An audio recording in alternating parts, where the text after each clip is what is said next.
I never expected to discover that someone had been watching me for over 20 years through photographs hidden in my own husband's office.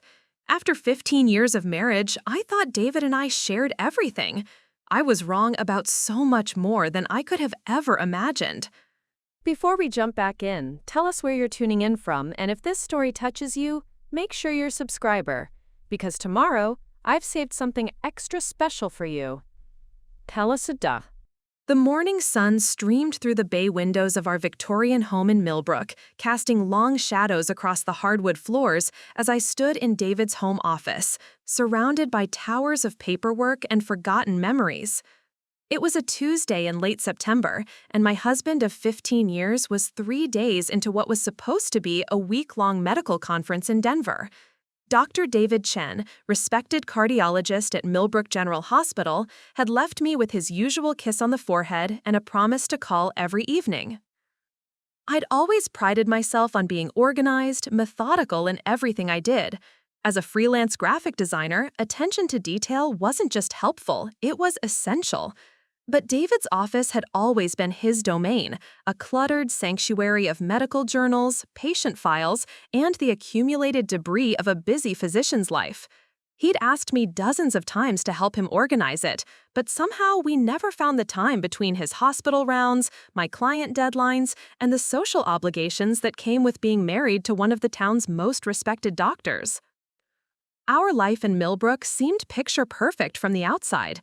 The kind of life featured in home and garden magazines, complete with our restored 1920s Victorian on Elm Street, the one with the wraparound porch where we hosted summer barbecues for David's colleagues. We were the couple others admired, the successful doctor and his creative wife, no children by choice, two people who seemed to have figured out how to balance demanding careers with a loving marriage. I taught weekend photography workshops at the community center, something I'd started 3 years ago when I decided I wanted to give back to the community that had embraced us so warmly when we moved here from the city. David often joked that between his medical practice and my graphic design business, we barely had time for ourselves, let alone the complications that children would bring. We traveled instead. Long weekends in Vermont, trips to medical conferences in interesting cities, spontaneous getaways to art galleries and museums. But that Tuesday morning, standing in his chaotic office with cleaning supplies in hand, I was determined to finally tackle the project we'd been putting off for years. David's birthday was next week, and I wanted to surprise him with a completely organized workspace. Files sorted, surfaces cleared, everything in its proper place. It would be my gift to him, along with the vintage medical journal collection I'd been secretly acquiring from estate sales around New England. The desk was worse than I'd imagined. Layers of papers dating back years, prescription pads scattered between coffee-stained coasters, and at least 6 different pens that had run out of ink months ago. I started with the obvious trash: expired pharmaceutical samples, outdated medical bulletins, conference brochures from events that had passed years earlier. As I worked deeper into the archaeological dig that was David's filing system, I found myself smiling at little discoveries. Thank you cards from patients whose lives he'd saved, photos from medical school that showed a younger, less polished version of the man I'd married, and a collection of terrible jokes about doctors that his colleagues had apparently been sharing for decades. The bottom drawer of his filing cabinet stuck slightly, warped from years of humidity and neglect. When I finally managed to wrestle it open, I expected to find more of the same: old files, forgotten paperwork, maybe some continuing education certificates that needed to be sorted. Instead, I found something that made no immediate sense. A manila envelope, thicker than the others, tucked behind a stack of cardiac research journals. Unlike everything else in the chaotic office, this envelope was pristine, carefully maintained. My name was written on the front in David's precise handwriting. Catherine Morrison, personal. Not Kathy as he always called me, not Mrs. Chen as I was known at the hospital, but my full maiden name, the name I'd used professionally before our marriage. My hands trembled slightly as I opened the envelope, expecting perhaps old love letters or photos from our early dating years that David had kept as mementos. What I found instead made my world tilt sideways. Photographs. Dozens of them. All of me. But these weren't photos David had taken. These weren't candid shots from our vacations or formal portraits from hospital functions. These were surveillance-style photographs, taken with a telephoto lens from considerable distances. Me leaving my photography classes at the community center. Me grocery shopping at Riverside Market on Thursday mornings. Me walking our neighbor's dog when they were out of town. Me sitting on our front porch reading, unaware that someone was documenting my most mundane moments. The photographs spanned what appeared to be years. Different seasons, different clothes, different hairstyles that marked the passage of time like rings on a tree. There I was with the short bob I'd worn 3 summers ago, and there I was with the shoulder-length style I'd just grown out last month. Someone had been watching me, photographing me, for a very long time. My hands shook as I spread the photos across David's desk, trying to make sense of what I was seeing. Each image was dated on the back in the same precise handwriting that had labeled the envelope. The earliest date I could find was from over 20 years ago, 5 years before I'd even met David. Someone had been documenting my life since I was in college, living in Boston, working at my first design job at a small firm in Cambridge. The person behind the camera was skilled. The photos were sharp, well-composed, taken by someone who clearly understood photography. But they were also deeply invasive, capturing private moments I'd never consented to share. There was something both artistic and sinister about the collection, as if I'd been unknowingly starring in someone else's long-term photography project. I sank into David's leather chair, photos scattered before me like pieces of a puzzle I couldn't begin to solve. 20 years of being watched, documented, studied by someone whose identity I couldn't even begin to guess. And somehow, these photos had ended up in my husband's private files, carefully preserved and labeled with my name. The rational part of my mind searched for innocent explanations. Maybe David had found these photos somewhere and was planning to surprise me with them, though that seemed unlikely given their intrusive nature. Maybe they were connected to some kind of security investigation, though I couldn't imagine what would warrant such extensive surveillance of a graphic designer who led an unremarkably quiet life. But deep in my gut, I knew that whatever explanation existed for these photographs, it was going to change everything I thought I understood about my life, my marriage, and the person I'd trusted most in the world. The afternoon sun had shifted, casting different shadows across the office as I sat frozen in David's chair, surrounded by evidence of a mystery I never knew existed. 20 years of being watched by a stranger, and somehow my husband had known about it all along. I spent the next hour in a state of suspended disbelief, methodically examining each photograph, as if careful study might reveal some rational explanation for their existence. The images were organized chronologically, and as I arranged them in order across David's desk, they told the story of my adult life from an outsider's perspective, a stranger's intimate documentation of my most ordinary moments. The earliest photos showed me as a 22-year-old recent college graduate, walking to my first job at Sterling Design Associates in Cambridge. I remembered that purple coat I wore in the winter shots, how proud I'd been to afford it with my first real paycheck. There I was, coffee in hand, hurrying down Newbury Street on what must have been a particularly cold morning, my breath visible in small puffs. The photographer had captured details I'd forgotten, the way I used to wear my hair in a messy bun secured with whatever pen I could find, the oversized messenger bag that held my portfolio and seemed to weigh more than I did. As the chronological sequence progressed, I watched myself age through a stranger's lens. There were photos from my brief engagement to Marcus Holloway, including several shots of us together at outdoor cafes and walking through Boston Common. I'd forgotten how young we both looked, how serious we were about a relationship that would implode spectacularly 6 months before our planned wedding. The photographer had been there for that too. Images of me sitting alone on the same bench where Marcus and I used to meet for lunch, tissues in my hand, clearly devastated. The photos continued through my late 20s, documenting my move to a small apartment in Somerville, my freelance career's tentative beginnings, even my brief foray into dating apps that had resulted in a series of awkward coffee meetings. Whoever was behind the camera had been remarkably consistent, maintaining surveillance through different phases of my life, different relationships, different versions of myself. Then I found the photos that made my blood run cold. Images of me meeting David for the first time at the Millbrook Art Walk 15 years ago. I remembered that day perfectly, I'd driven out to the small town on a whim, attracted by advertisements for local artists showcasing their work. Preparing and narrating this story took us a lot of time, so if you are enjoying it, subscribe to our channel. It means a lot to us. Now back to the story. David had been standing next to a sculpture installation when I'd accidentally bumped into him while trying to get a better angle for a photograph I was taking. We'd laughed about it, started talking about the art, and ended up spending the entire afternoon together. But according to these photographs, someone else had been there too, documenting our first meeting from multiple angles. There was David and me talking by the sculpture, David buying me coffee from the vendor cart, David walking me to my car at the end of the afternoon. The photographer had captured moments I remembered as magical and spontaneous, but seeing them through this invasive lens made them feel staged, orchestrated. The implications hit me like a physical blow. Our meet-cute, the foundation story of our relationship that we'd told at dinner parties and anniversary celebrations for 15 years, had been witnessed and documented by someone who'd already been watching me for 7 years. Was our meeting really chance? Had David known about these photos from the beginning? Had our entire relationship been built on a lie?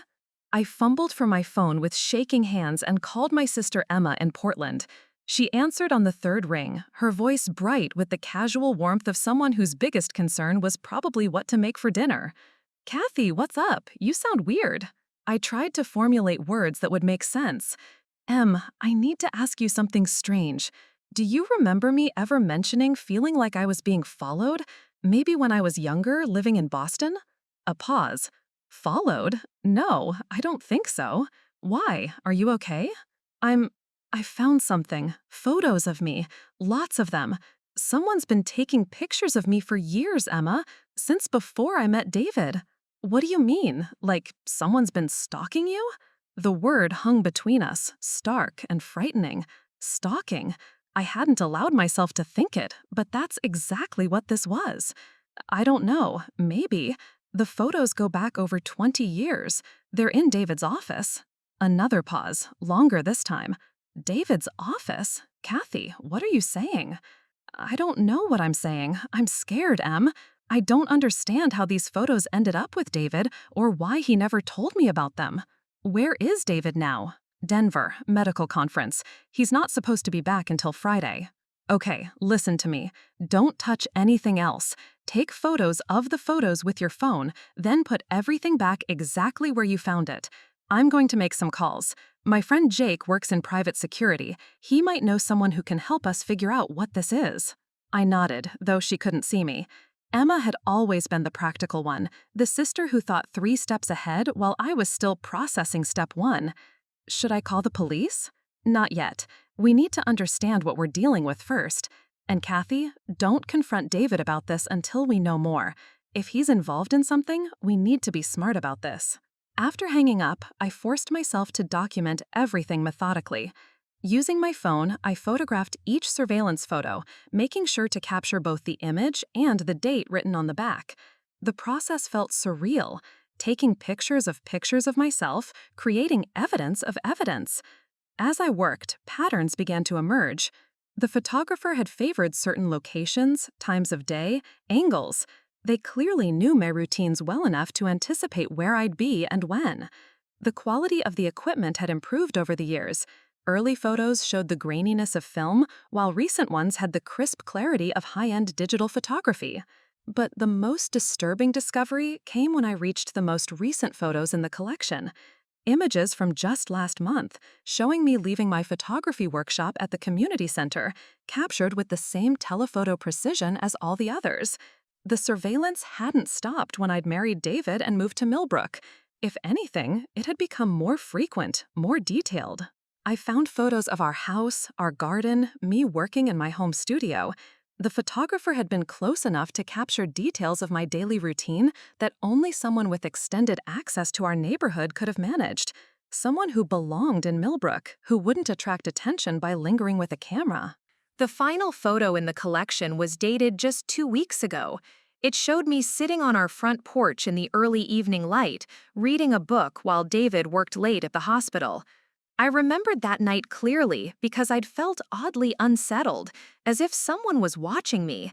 I'd even mentioned it to David when he came home, joking about having paranoid feelings. He'd laughed it off, suggesting I was probably just tired from a long day of client revisions. Now I realized my instincts had been correct. Someone had been watching me that night, just as they'd been watching me for over 20 years. And somehow, David was connected to it all.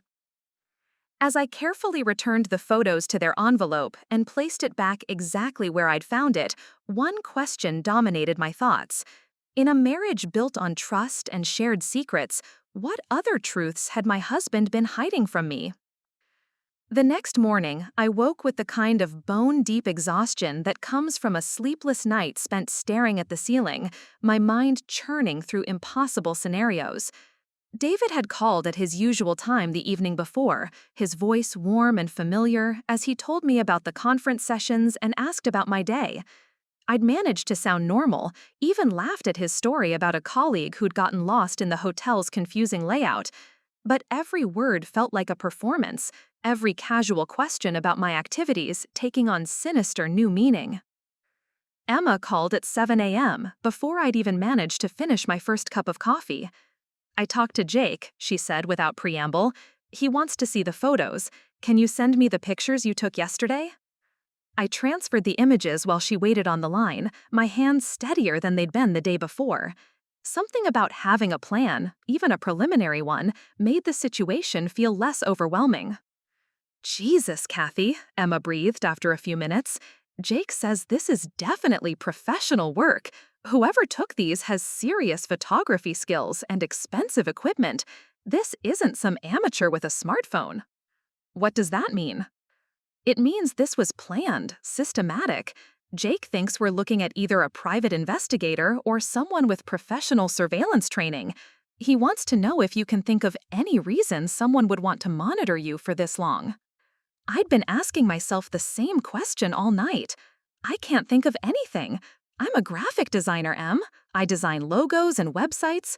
I don't have access to sensitive information. I don't have wealthy enemies. I don't have any secrets worth 20 years of surveillance. What about your family? Dad's construction business? Mom's accounting practice? Anything there that might have made someone interested in you? Nothing. Dad builds residential additions, and Mom does taxes for small businesses. We're aggressively ordinary people. Emma was quiet for a moment. "Jake wants to know about David. How did you meet him exactly? And when did he first mention these photos or anything related to them?" I recounted the story of our meeting at the Millbrook Art Walk, the detail about finding photos of that very day, making my voice catch. "He's never mentioned the photos, Em. Never. In 15 years of marriage, he's never said anything about someone watching me or any kind of security concerns." That's what worries Jake the most. If David found these photos recently, his first response should have been to call the police or at least tell you about them. The fact that he's kept them hidden suggests he's known about the surveillance for a while. The implication hung between us like a physical weight. You think David's involved? I think we need to find out exactly how involved he is before you confront him about it. After Emma hung up, with a promise to call back once Jake had studied the photos more carefully, I sat in my kitchen feeling utterly alone. The house around me, which had always felt like a sanctuary, now seemed full of shadows and potential hiding places. How long had David known about the photos? Had he known when we first met? Had our entire relationship been built on this terrible foundation of secrets and surveillance? I forced myself to get dressed and drive to the Millbrook Library, needing to get out of the house and do something productive. If I was going to uncover the truth about my own life, I needed to approach it systematically, like any other research project. The library's computer terminals offered anonymous internet access, and I spent 2 hours searching for information about private investigators in the Boston area, surveillance laws in Massachusetts, and anything I could find about long-term stalking cases. What I learned was both reassuring and terrifying. Massachusetts had strong anti-stalking laws, but they required proof of intent to cause fear or harm. Someone could argue that these photos were taken for legitimate purposes if they claimed to be conducting some kind of investigation. More disturbing was what I learned about the cost of professional surveillance. The kind of consistent, high-quality monitoring documented in those photos would have cost tens of thousands of dollars over 20 years. Someone with significant resources had been funding this operation. I also researched David's background more thoroughly than I ever had before. It seemed absurd, investigating my own husband like he was a stranger, but I realized how little I actually knew about his life before we met. He'd told me he'd grown up in California, attended medical school at UCSF, and completed his residency in Seattle before moving to Massachusetts. His parents had died in a car accident when he was in his 20s, and he had no siblings. It was a conveniently uncomplicated background, I realized now. No family for me to meet, no childhood friends to visit, no roots that could be verified. On a whim, I searched for Dr. David Chen, Cardiology, UCSF, and found something that made my stomach drop. According to the university's online directory, there had been a David Chen in their medical program, but he'd graduated 8 years before the timeline David had given me. The photo in the alumni directory showed a man who looked similar to my husband, but with subtle differences in facial structure. Similar enough to be mistaken for David in a casual glance, but clearly a different person. My hands shook as I printed the page and tucked it into my purse. If David had lied about his medical school timeline, what else had he fabricated? I thought about our wedding, how we'd had a small ceremony with just a few of his medical colleagues in attendance, no family, no childhood friends, no one who could have contradicted his carefully constructed history. I drove home in a daze, my mind reeling with the possibility that my entire marriage was based on lies. The man I trusted with my heart, my home, my future, might be someone I didn't know at all. That afternoon, Emma called with an update from Jake that confirmed my worst fears. Jake ran the photos through some analysis software he has access to, she said, her voice tight with concern. The equipment used to take these pictures is extremely high-end. We're talking about surveillance gear that costs more than most people's cars. And Kathy, the shooting patterns suggest someone with professional training. This isn't amateur stalking. This is corporate or government-level surveillance. Government? The word came out as a whisper. Jake says the methodology is consistent with witness protection monitoring or federal investigation surveillance. Someone official has been keeping tabs on you for 20 years. As Emma continued talking about security protocols and safety measures, I found myself staring at our wedding photo on the mantel. David smiled back at me, handsome and trustworthy in his perfectly fitted tuxedo. But now I saw something different in his expression. A calculated quality I'd always interpreted as calm professionalism, but now recognized as careful performance. Whoever David Chen really was, I was beginning to suspect that our love story was the biggest lie of all. By Thursday evening, I had assembled enough evidence to confront David, but Emma and Jake had convinced me to wait until he returned home. You need to control the environment, Jake had advised during our phone consultation. Don't give him the advantage of distance or time to prepare his story. Face-to-face, in your own space, where you can read his body language and he can't easily escape the conversation. David's flight was scheduled to land at Logan Airport at 3:30 p.m. on Friday. He'd texted me that morning with his usual travel update, including a photo of his conference badge and a complaint about airline coffee. The casual normalcy of his messages felt surreal given what I now suspected about our entire relationship. I spent Friday morning preparing for what might be the most important conversation of my life. I printed copies of the evidence I'd gathered, the photos from his office, the UCSF medical school directory showing the wrong graduation date, and a timeline I'd constructed, showing the correlation between the surveillance photos and key moments in our relationship. I arranged everything in a folder on the kitchen table where David would see it the moment he walked through the door. Emma had driven up from Portland that morning and was waiting at a coffee shop downtown, ready to come over if I needed backup. If this goes badly, she'd warned me, if he becomes threatening or you feel unsafe, you call me immediately. Jake has contacts in the Millbrook Police Department if we need them. The sound of David's key in the front door at 4:45 p.m. made my heart race.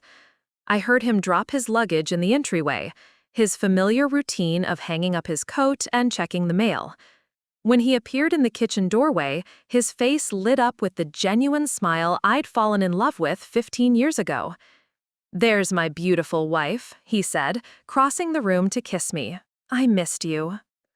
For a moment, muscle memory almost made me respond normally, fall into the comfortable rhythm of his homecoming.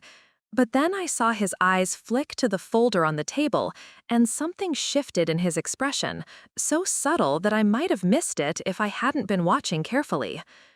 "We need to talk, David," I said, stepping back from his embrace. "Please sit down."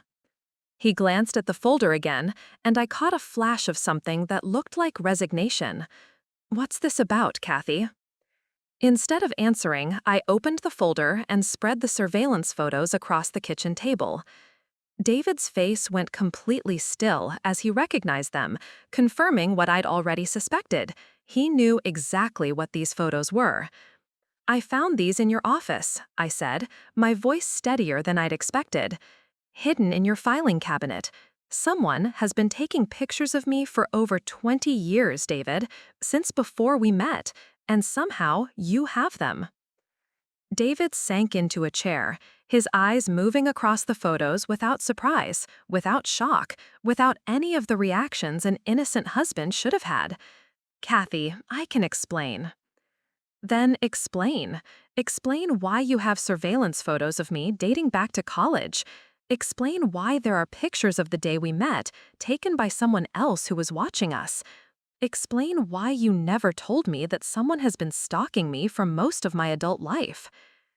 He was quiet for a long moment, his hands clasped tightly in front of him. When he finally looked up, I saw something in his eyes I'd never seen before. Not the warm brown eyes of the man I'd married, but something calculating and careful. "My name isn't David Chen," he said quietly. The words hit me like a physical blow, even though I'd suspected something like this. "What?" "My real name is Michael Torres. I'm a federal agent, Kathy, U.S. Marshal Service. I've been assigned to protect you for the past 15 years. The kitchen seemed to tilt around me. Protect me from what? "Your father wasn't just a construction contractor. He was a witness in a major federal case against organized crime in Boston.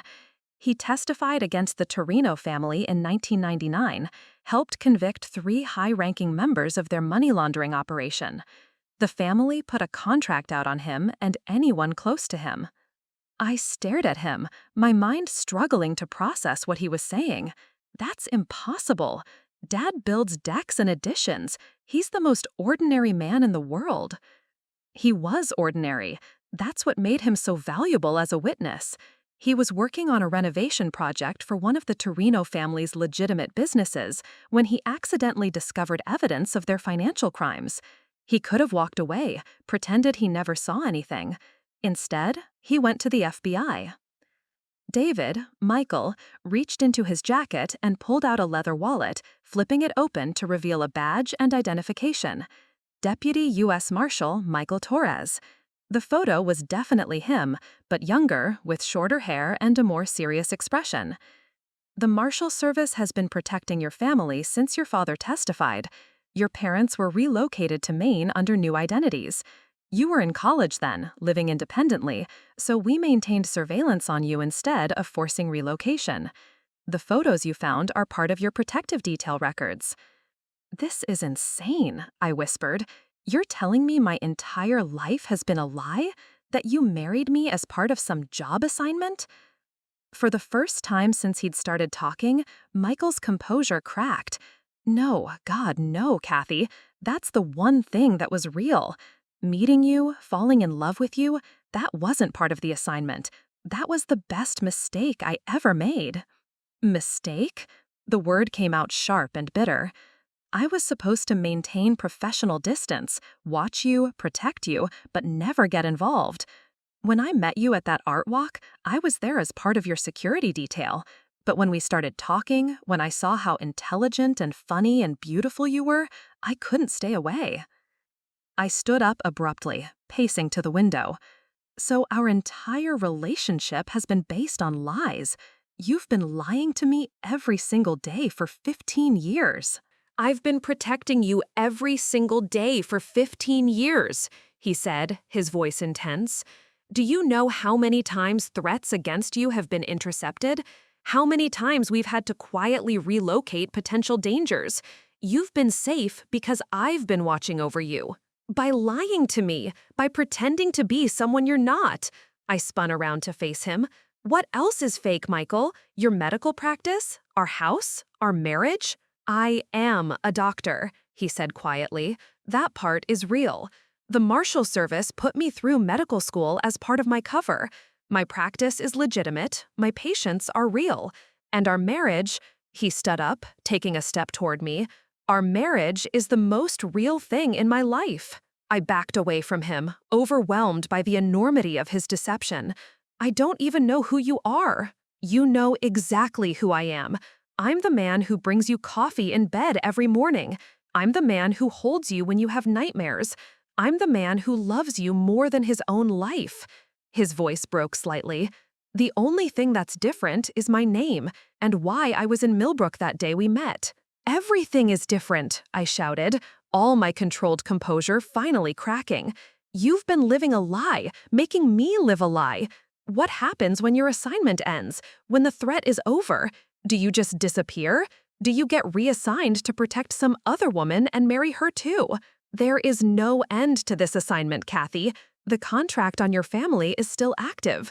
As long as the Torino family exists, as long as there are people who want revenge for your father's testimony, you'll need protection. I sank back into my chair, the full weight of the situation crushing down on me.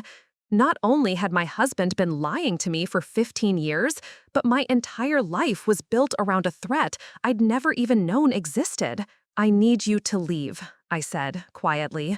Kathy, I need you to leave this house, tonight. I can't look at you right now. I can't think straight with you here. Michael's face crumpled with grief, but he nodded. Okay, but I can't leave you unprotected. There will be other agents watching the house. You won't see them, but they'll be there. As he gathered his things and prepared to leave the home we'd shared for over a decade, I realized that everything I'd thought I knew about my life was about to change forever. The silence that followed Michael's departure was unlike anything I'd ever experienced. Not peaceful quiet, but an oppressive, suffocating emptiness that seemed to press against my eardrums. I sat at the kitchen table for what felt like hours, staring at the surveillance photos scattered across the surface, trying to reconcile the man who'd just confessed to 15 years of deception with the husband who'd held my hair back when I had food poisoning last winter. Emma arrived within 20 minutes of my call, finding me exactly where Michael had left me, surrounded by the evidence of my fabricated life. She didn't say anything at first, just pulled me into her arms and let me cry the tears I hadn't been able to shed while he was explaining away our entire marriage. I don't know what's real anymore, I sobbed against her shoulder. How do I even process this? My husband isn't who he says he is. My parents apparently aren't who I think they are. Someone wants to kill me for something Dad did 25 years ago that I never even knew about. Emma stroked my hair, letting me get it all out before she spoke. We're going to figure this out step by step. But first, we need to call Mom and Dad. The phone call to my parents was surreal beyond description. At first, they tried to maintain their carefully constructed fiction, insisting that Emma and I were confused, that we must have misunderstood something. But when I described the federal agent badge and mentioned the Torino family name, my father's voice changed completely. Catherine, honey, listen to me very carefully, he said, his familiar Maine accent suddenly sounding forced and unnatural. Are you somewhere safe right now? I'm home with Emma. Dad, what the hell is going on? Michael, David, whoever he is, said you testified against some crime family. He said people want to kill us. A long pause, filled with the sound of my father's labored breathing. We wanted to tell you so many times, sweetheart, but the marshal said it was safer if you didn't know. If you could live a normal life, be happy, without looking over your shoulder. So it's true? All of it? Your father did the right thing. My mother's voice came on the line, stronger than Dad's. He saw something he shouldn't have seen, and he chose to report it instead of pretending it never happened. We knew there would be consequences, but we hoped, the threat would fade over time. 25 years, Mom. It's been 25 years. When does it end? He's working as a civilian consultant with your new protection team. He can't be your primary agent anymore, but he's still involved in coordinating your security. Emma hesitated. He asks about you every day, wants to know if you're eating, if you're sleeping, if you need anything. The nights were the hardest.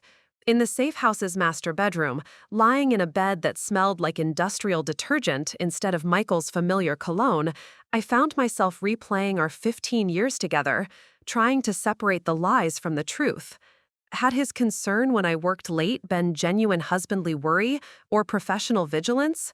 When he'd suggested we take vacations to certain destinations, had it been because he wanted to share those places with me or because they offered better security advantages?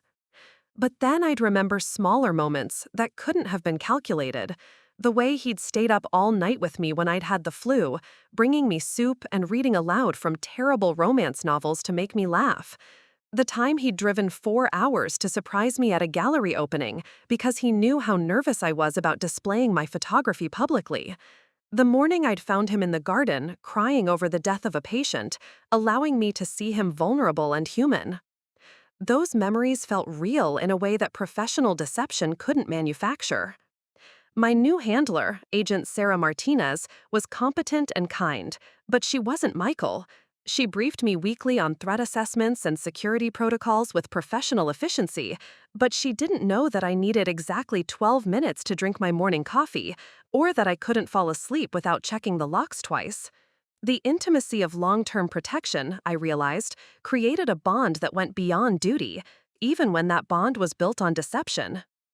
3 weeks into my stay, Agent Martinez brought news that changed everything. "We've been monitoring communications within the Torino organization," she said, settling into the safe house's sterile living room with a thick file folder. "There's been a development that might interest you." She spread several photographs across the coffee table, surveillance shots that looked remarkably similar to the ones I'd found in Michael's office, except these showed members of the Torino family. Men in expensive suits having lunch at outdoor cafes, getting into black cars, meeting in parking garages. "Vincent Torino, the current head of the family, has been diagnosed with terminal cancer," Agent Martinez continued. "He has maybe 6 months to live. Our sources indicate he's trying to settle old scores before he dies, which is why the threat against your family has escalated." I studied the photos of a man who looked surprisingly ordinary, gray-haired, slightly overweight, the kind of person you'd pass on the street without a second glance. It was hard to believe that this aging stranger had controlled my life for so long. "What happens when he dies?" I asked. "That's complicated. His son Anthony has been gradually taking over operations, but he's more focused on legitimate business interests. There's a possibility that with Vincent's death, the old vendettas might be abandoned in favor of moving the organization in a more profitable direction." For the first time in weeks, I felt a flicker of hope. "Are you saying this might actually end?" "I'm saying we need to be prepared for multiple scenarios. The threat could diminish significantly, or Anthony could decide to honor his father's wishes and continue pursuing your family. We won't know until Vincent dies, and we can assess the family's response." That night, I called Michael for the first time since he'd moved out of our house. His voice was rough with exhaustion when he answered, as if he hadn't been sleeping well either. "Kathy, are you okay? Did something happen?" "I talked to Agent Martinez today about Vincent Torino." A pause. "I can't discuss operational details with you anymore. I'm not asking for classified information, Michael. I'm asking what you think happens to us if this threat ends." The silence stretched so long I thought he might have hung up. When he finally spoke, his voice was barely above a whisper. "I think about that every day. I think about whether there's a way back from what I did to us, whether you could ever trust me again, whether we could build something real from all these lies." "I don't know either," I admitted, "but I need you to know that I understand why you lied. I'm still angry, and I'm still hurt, but I understand." It wasn't forgiveness, not yet. But it was the first step toward whatever came next. We don't know, she admitted, her voice breaking. Some of the original family members are still in prison, but they have children, associates, people who remember. The marshals told us the contract was renewed as recently as 2 years ago. The revelation that the threat was ongoing, that it had been refreshed in recent years, made everything feel more urgent and terrifying. This wasn't some cold case from decades past. This was an active, present danger that had shaped every day of my adult life without my knowledge. Emma took the phone from my shaking hands. Mr. Morrison, or whatever your real name is, Catherine needs to know exactly who she can trust right now. Is Michael Torres really a federal agent? Can she believe anything he told her? Michael is one of the good ones, Dad said immediately.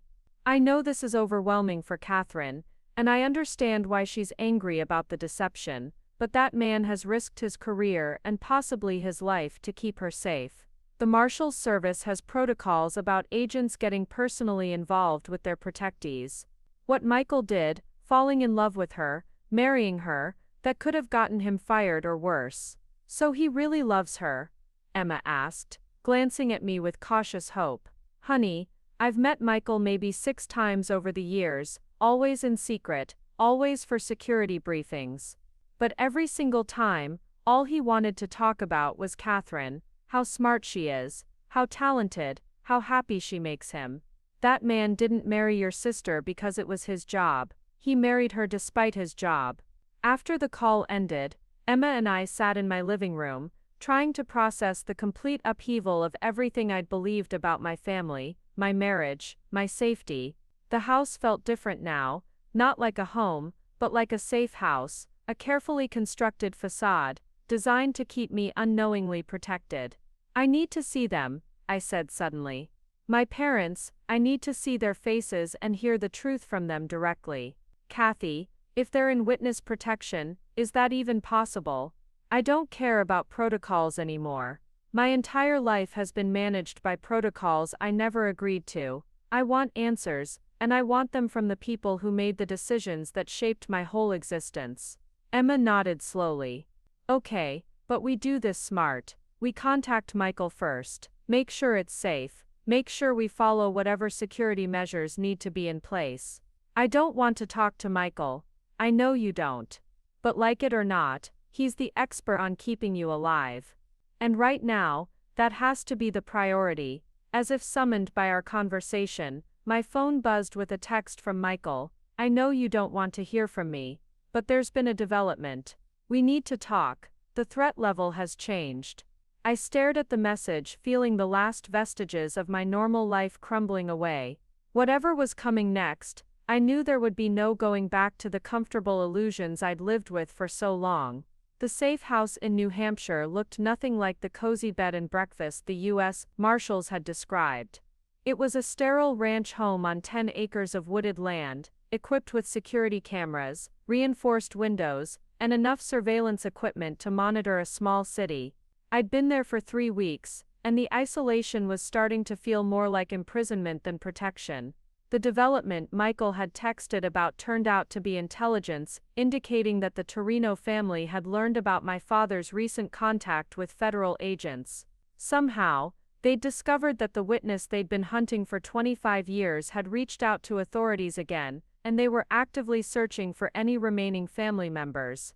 My anonymous, carefully protected life in Millbrook was no longer safe.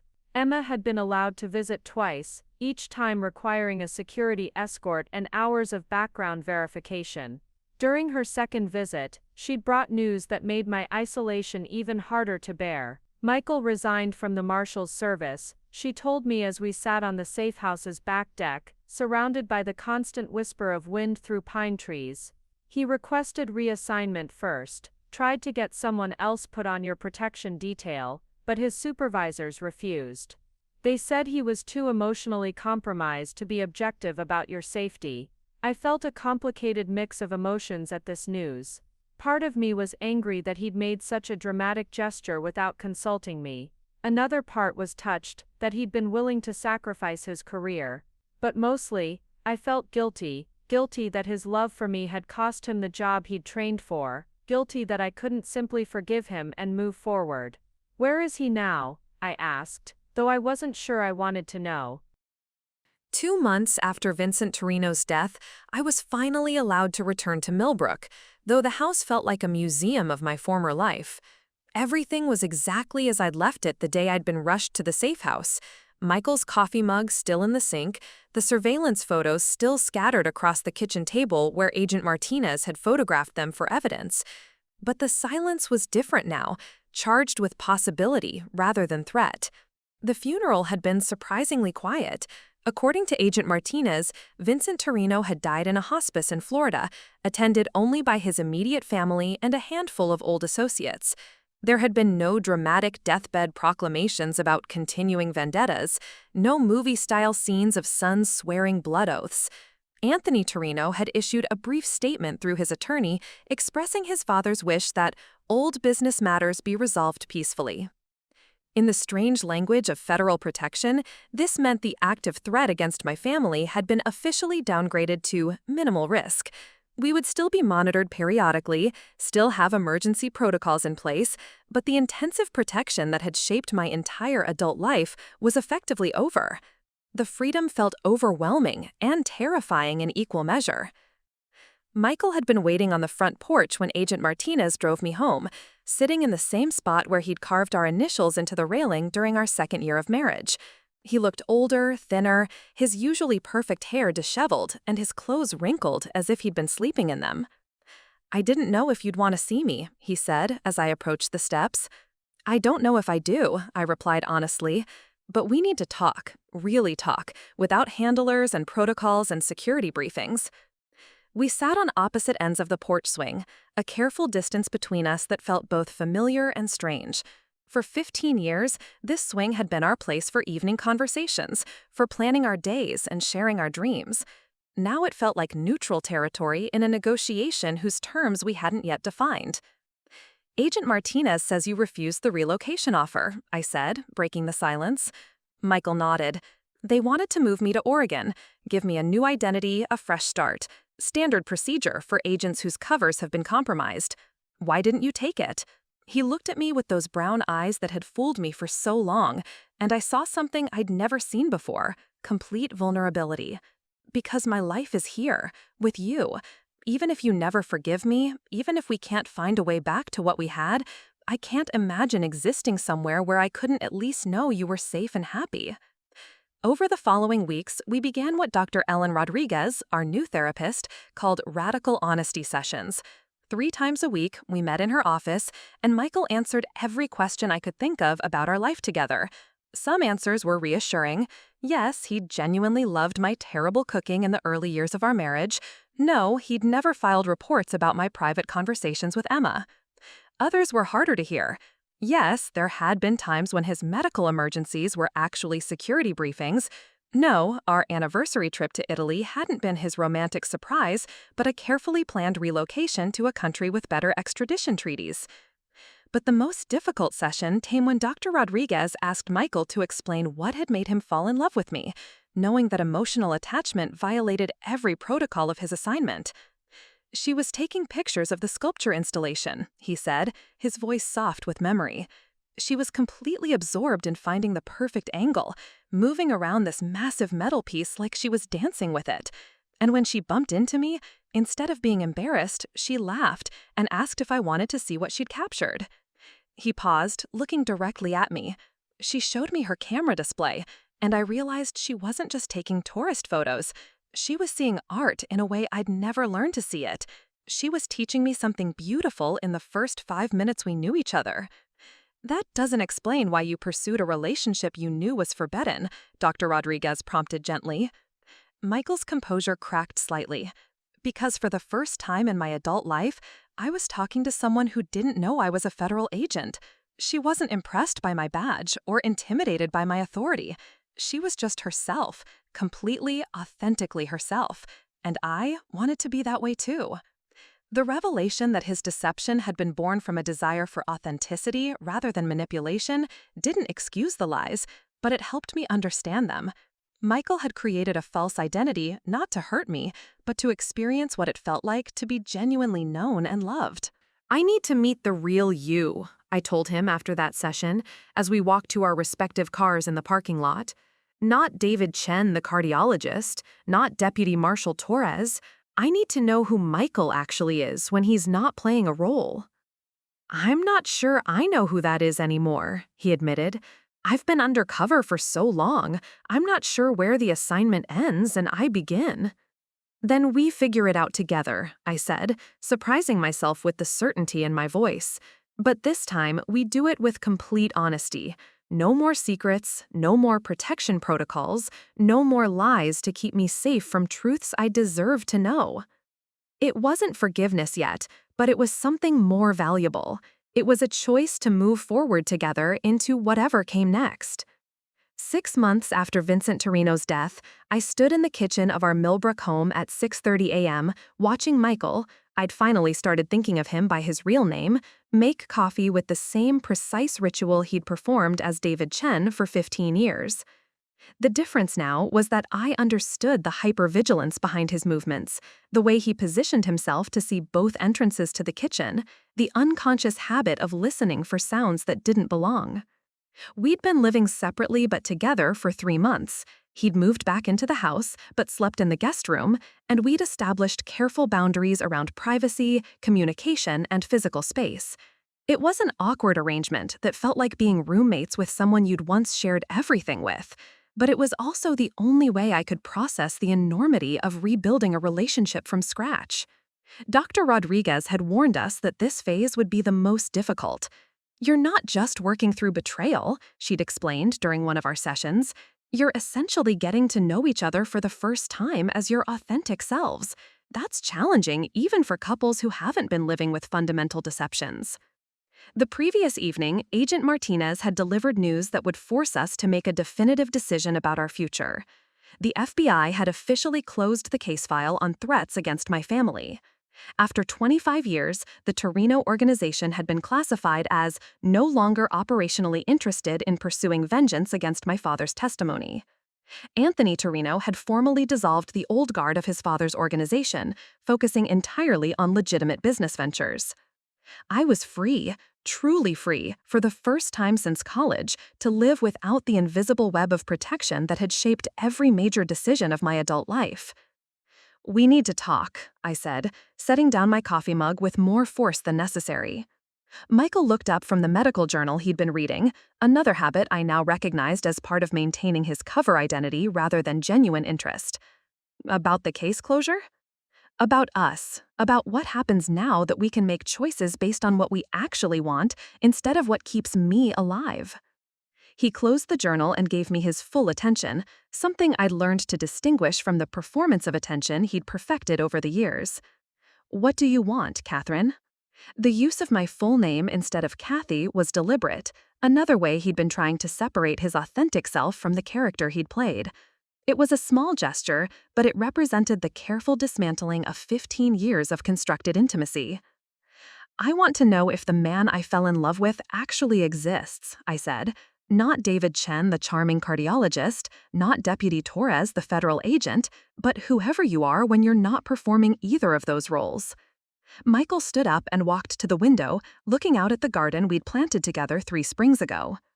"I've been asking myself the same question. When I strip away all the identities and assignments and protocols, what's left?" "And what's your answer?" He turned back to me, and for the first time in months, I saw something unguarded in his expression. "I'm someone who fell in love with a woman who teaches photography to teenagers on weekends because she believes everyone deserves to see beauty in the world. I'm someone who spent 15 years learning to make perfect coffee because it was the one small thing I could do every morning to make her day a little better." "That's not enough," I said quietly. "Those are still things you are in relation to me. Who are you when I'm not in the room?" The question clearly caught him off guard. He sat back down, running his hands through his hair in a gesture of vulnerability I'd rarely seen during our marriage. "I don't know," he admitted. "I've been undercover for so long, but I'm not sure I have an independent identity anymore. But I want to find out. I want to discover who I am when I'm not responsible for keeping anyone safe, when I can make choices based on my own desires instead of mission parameters. I studied his face, looking for any trace of the practiced sincerity that had fooled me for so long. Instead, I saw genuine uncertainty, fear, and something that looked like hope. "I've made a decision," I said. "I don't want a divorce." Relief flooded his features, but I held up a hand to stop him from responding. "But I also don't want to continue our marriage as it was. That relationship was built on a foundation of lies. Even if some of those lies were told to protect me, I want to start over completely. What does that mean?" I reached into my pocket and pulled out my wedding ring, setting it on the table between us. Michael's face went pale. "It means we court each other again. We date. We learn who we actually are as individuals and decide if those people want to build a life together. No shared bank accounts, no automatic assumptions about our future, no going through the motions of being married just because we have a piece of paper that says we are." Michael stared at the ring, his hands clenched in his lap. "And if we discover we're not compatible when we're being completely honest? Then we'll have learned something important about ourselves, and we'll both be free to find happiness elsewhere." He looked up at me, and I saw a mixture of terror and determination in his eyes.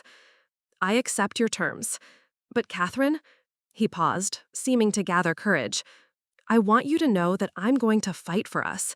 Not as Deputy Torres following protocols, not as David Chen playing a role, but as Michael, whoever he turns out to be, fighting for the most important thing in his life."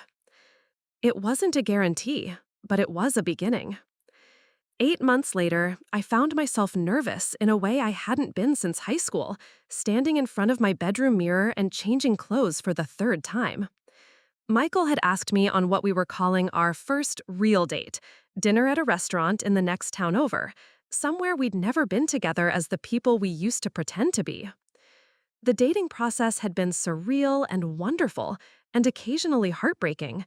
We'd started with coffee meetings twice a week, sitting across from each other like strangers sharing awkward first date conversations. I learned that Michael had grown up in foster care in Arizona, that his real passion was woodworking, and that he'd joined the Marshals Service partly because he'd never had a family to lose. He discovered that I'd always wanted to travel to Morocco, that I wrote terrible poetry when I was stressed, and that my greatest fear was becoming invisible to the people I loved. Some discoveries were jarring. The precision and hypervigilance I'd attributed to his medical training were actually survival mechanisms from a childhood spent moving between homes where stability was never guaranteed. Other revelations were sweet. His genuine fascination with my photography wasn't feigned interest, but authentic admiration for a creative process he'd never been allowed to explore. We'd had our first fight as our authentic selves 3 months into the process, a shouting match about his tendency to make unilateral decisions for my protection that ended with both of us in tears and a breakthrough understanding about trust and autonomy. We'd had our first kiss as our real selves 2 weeks later, tentative and careful, but electric with the possibility of something genuine. The restaurant Michael had chosen was a small Italian place with checkered tablecloths and wine bottles converted into candle holders, the kind of consciously romantic setting that would have made me roll my eyes during our marriage, but felt perfect for this careful rebuilding process. "You look beautiful," he said when I met him at our table, and I could tell he meant it in a way that was different from the automatic compliments of our married life. "Thank you. You look nervous." He laughed, a sound that had become more frequent and more genuine over the past months. "I am nervous. I have something to ask you, and I'm terrified of your answer." My heart rate accelerated, but I kept my expression calm. "What is it?" Michael reached across the table and took my hand, a gesture we'd been rebuilding slowly, relearning each other's touch without the assumptions of marital intimacy. "I've been offered a job," he said, "teaching criminal justice at a college in Vermont. It would mean leaving federal service completely, starting over in a career that's entirely separate from protection and surveillance." I squeezed his hand, understanding the magnitude of what he was telling me. "That sounds like exactly what you need." The thing is, he continued, his voice growing more uncertain, I want to know if you'd consider coming with me. Not as my wife, we're not there yet, but as my partner, someone who wants to build a new life alongside someone else who's also figuring out who they really are. I looked at this man who was finally becoming real to me, who was offering not the false security of our old marriage, but the genuine uncertainty of something authentic and unscripted. Yes, I said, surprising myself with how easily the answer came. Let's go build something real together.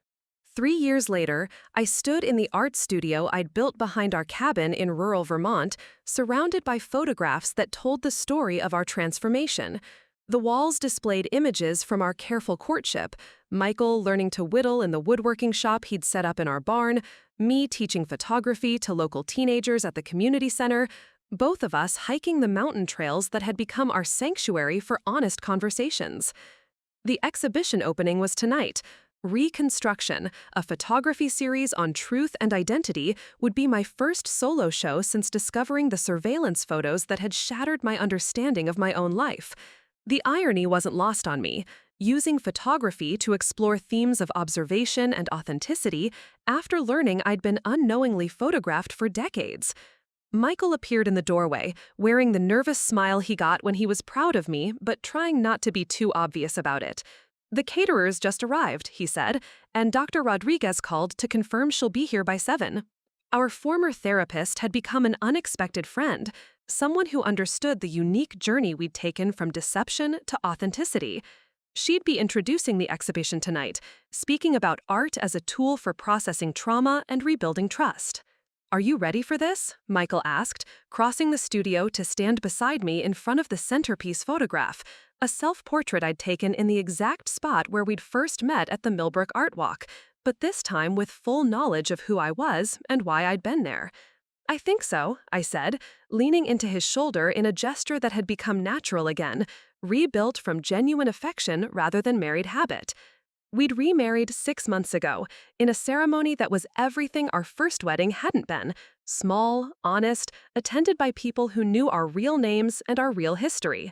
My parents, living under their true identities for the first time in 25 years, had walked me down the aisle. Emma had served as maid of honor, crying through her speech about watching her sister discover her own strength. I have something for you, Michael said, pulling a small wrapped package from his pocket, an opening night gift. Inside was a silver locket, beautifully crafted with an intricate tree design. When I opened it, I found 2 photos. One of us from our original wedding, young and smiling and unknowingly living a lie, and one from our second wedding, older and more weathered, but genuinely ourselves. Past and present, he explained, both real, both part of who we are now. I fastened the locket around my neck, feeling the weight of our history, all of it, the false and the true, settling against my heart. Do you ever regret it? I asked. The assignment that brought us together, all the lies that led us here?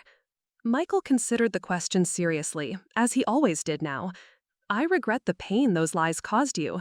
I regret the years we lost to deception. But regret the assignment itself? He shook his head. That assignment led me to you.